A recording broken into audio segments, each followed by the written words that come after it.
Hey guys, it is the end of the year, and so I thought it might actually be really nice to do a bookshelf tour. Obviously this is most of what you always see is what is right behind me when I am filming.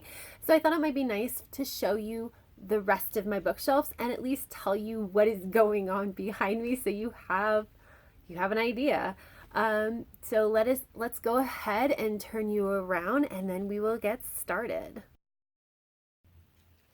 So these are my two bookshelves. Apologies in advance because I have to have this light that is off to the left-hand side.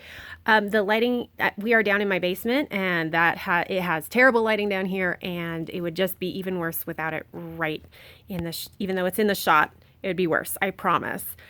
So we're just going to pretend that it's not there. I do have these two Billy bookcases from IKEA. I really, really like having only these two bookshelves. At one point, I did have a lot more books, but it started making me really, really anxious. I like having only the two bookshelves because it really forces me to make sure that I am only keeping books that I'm really interested in reading or that I absolutely adore.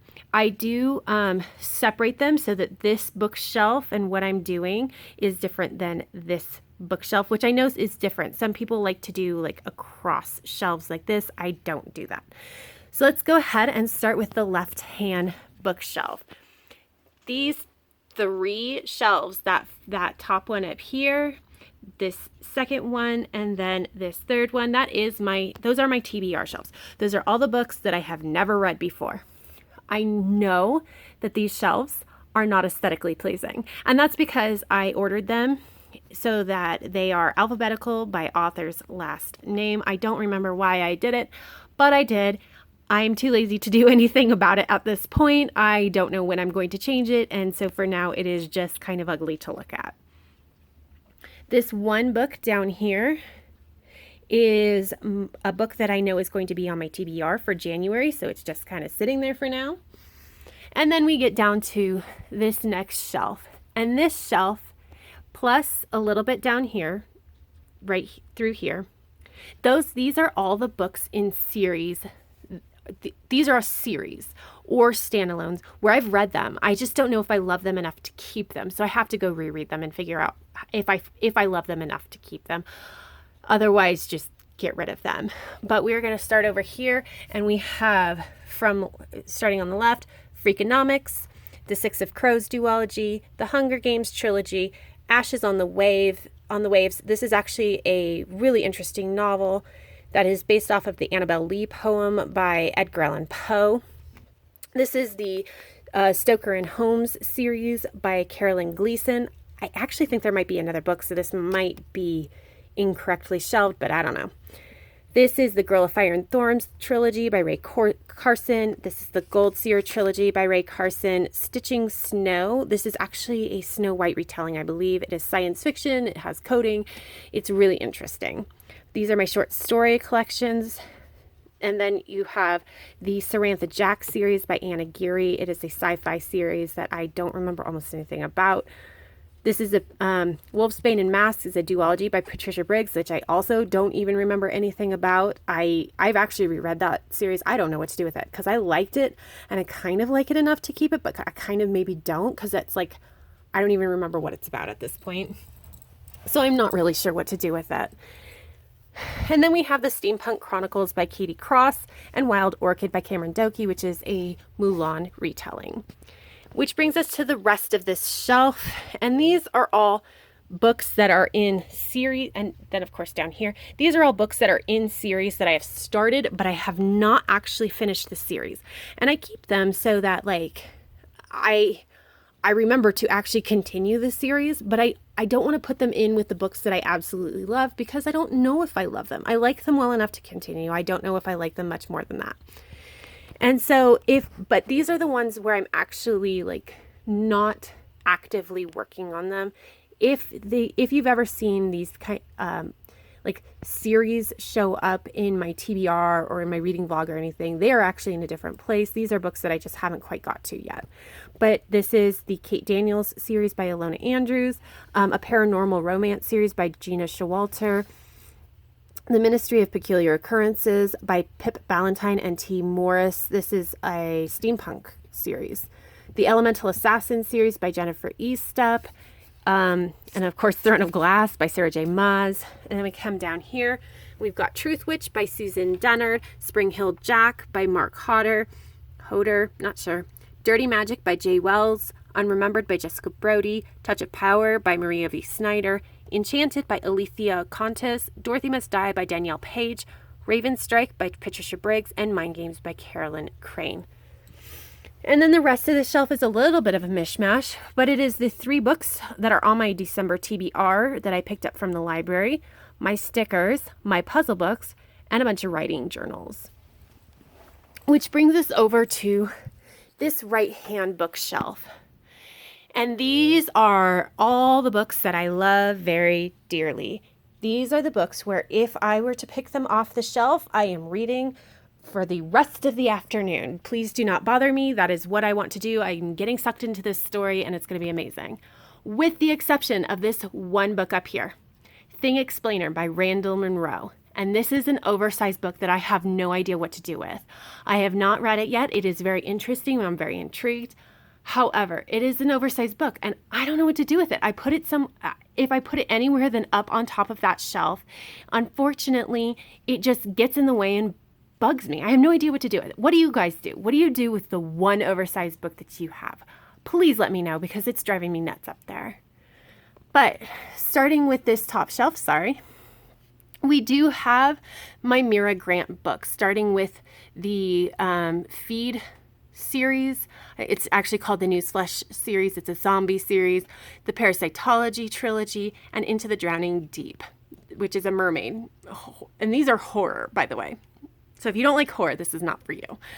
We have the 3 books that kind of defy any kind of categorization, which is Lock-In by John Scalzi, The Rook by Daniel O'Malley, and Machine of Death, which is a short story collection edited by Ryan North and some other people that I don't remember their full names. Sorry. This next shelf down is my Shauna Maguire shelf. Shauna Maguire is my favorite author. I have been with her since the beginning when she first published Rosemary and Rue, and I have almost everything she writes. So she gets an entire shelf because that's how much she writes. But starting with this is actually a short story collection where I am keeping it mostly because I liked her short story the best. We have the Toby Day series. We have the Velveteen Verses series, the Wayward Children series, Middle Game, the Indexing series, Dusk or Dark or Dawn or Day, which is a novella, and then the Encrypted series. And then, of course, my bookmarks over here. The next shelf down is roughly my older young adult novels that I enjoy. And starting with the DC Icons series, I only have the first 2 books. I do want to read numbers 3 and 4. I don't know when I'm going to get them. It's kind of not a huge priority, but I did like the first 2 that I read. The Steady series by Maria V. Snyder, including the start of the newest trilogy. I have the other 2 books. I just haven't read numbers 2 and 3. The Lunar Chronicles series by Marissa Mayer. The Girls at the Kingfisher Club by Genevieve Valentine. This is actually a retelling of the 12 Dancing Princesses set in the Prohibition era. It is amazing, and I love it. This is The Secret Diary of Lizzie Bennet. It is a companion novel to the Lizzie Bennet Diaries here on YouTube. The Divergent trilogy, Mind Games duology, Seraphina, and then my pencil cup. And then the next shelf down is roughly my younger young adult novels. And we start over here with Crown Duel by Sherwood Smith. This is actually a bind-up of the 2 novels in the duology. The first 2 books in the Dealing with Dragons series by Patricia C. Reed. The Protector of the Small series by Tamora Pierce. The Trickster duology by Tamora Pierce. And the Immortals series by Tamora Pierce. Those are the only series that I think hold up for a reread. I did enjoy all of the series when I read it for the most part, but those are the only ones that I still enjoy. And then of course we have the Harry Potter series by J.K. Rowling, the Marilyn the Magician series duology by Patricia C. Reed, and then the The Duology by Patricia C. Reed, and then the first 2 books in the 13th Child trilogy by Patricia C. Reed. And then after that, we come down to this shelf, which is basically my romance and my strong romantic element / paranormal romance. But starting over here, we have a baseball romantic series by Jill Shalvis. The only book in the Lucky Harbor series by Jill Shalvis that I actually liked. Bet Me by Jennifer Cruz. War Prize by Elizabeth Vaughn. The Instant Trilogy by Jill Shalvis. I don't know if that's the actual name of that trilogy, but eh. And then On the Prowl, which is a short story collection, which I keep for the Patricia Briggs short story, which is the start of the Alpha and Omega series, which is the next 3 books that I have. And then it's 2 standalones by Patricia Briggs, When Demons Walk and Steal the Dragon. The other series by Anne Bishop. And then this stack is all Alona Andrews' paranormal romance. So the bottom 4 books are the Edge series. This is the Hidden Legacy series. These 3 are a trilogy, and then this is the start of the second trilogy. And then another one that kind of defies categorization, and that is the Lily Bard series by Charlaine Harris. I will say that the Lily Bard series is more of a nostalgic series for me than anything else. They're not good. I can't endorse them. They're kind of problematic. But I enjoyed them the first time I read them before I really knew better.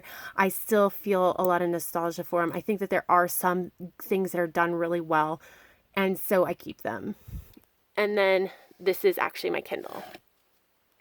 And then this last shelf down here is a mishmash of my comics and my nonfiction, starting with the first issue of Bitch Planet, the first issue of iZombie, the first 5 issues of Gem and the Hologram, the first and 4th book graphic novels in the Serenity series, and then the first issue of Spider-Gwen, Ghost Spider, and then XKCD. And then we get into my nonfiction. I have some Malcolm Gladwell books. I have Better Off, which is all about living without technology, The Gift of Fear, On Writing Well, The Language Police, Stuff, Snoop, The D Textbook, and Randall Munroe's What If. This is my gratitude journal, my writing journal, and then a folder with all of my to-do kind of random papers that I need to deal with, and then the keyboard for my tablet. And that's it, guys. Those are my bookshelves. For anybody who's incredibly astute, you may realize that I am actually sitting on the floor in front of my bookshelf anytime that I film. And it's because I have a little bit of a janky setup with my camera and having to be propped up on books on an ottoman. But that's it, guys. So I hope you enjoyed this tour of my bookshelf, and I will see you in the next video.